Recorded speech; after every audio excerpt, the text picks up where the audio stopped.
Jon Walmsley has been living a secret life in North Cornwall, England. You remember him. Jason Walton, the quiet, guitar-playing brother on the Waltons, always humming a tune or strumming in the corner.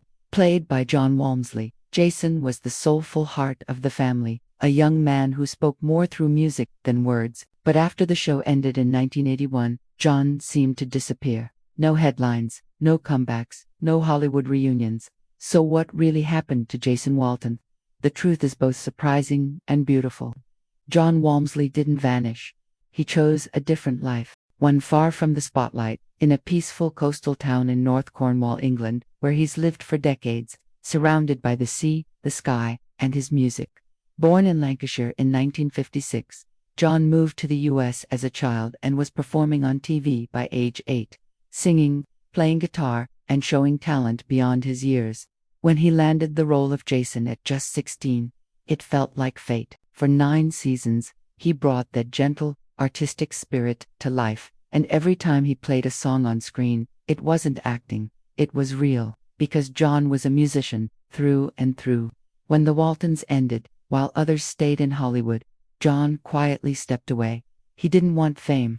He wanted to create, freely, quietly, authentically. So he returned to England and built a life of simplicity and purpose. But don't think he stopped working. Behind the scenes, Jon built an impressive career as a composer and musician, writing music for popular TV shows like Seventh Heaven, 8 Simple Rules, and The Secret Life of the American Teenager. His scores helped shape the emotional tone of those series, all without most viewers ever knowing his name.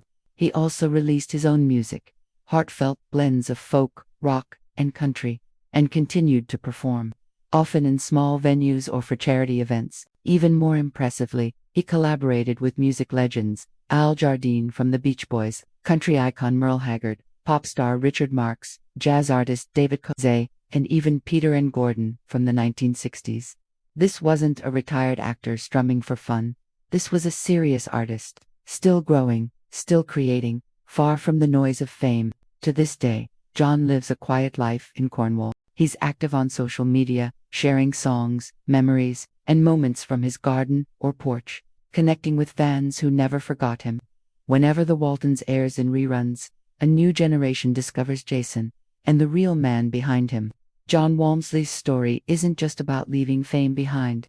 It's about choosing peace over pressure, music over money, and meaning over medals. In a world that celebrates loud success, he proved that a quiet life can be just as rich, maybe even richer. He didn't need red carpets or awards. He had the ocean, his guitar, and the freedom to be himself. And in a way, that's the most Walton-like life of all. Simple, honest, full of love, because the values shown on the Waltons, humility, family, faith, hard work, weren't just scripts. For Jon Walmsley, they were a blueprint. He didn't just play a good man on TV. He became one. So the next time you hear Jason's guitar in the night, or see that candle glowing in the Walton window, remember, somewhere, in a little house in England, that music is still playing. Soft, steady, true, and if you listen closely, you might just hear a gentle voice say, "Good night, Jon boy," not from the past, but from a heart that never stopped believing in the light.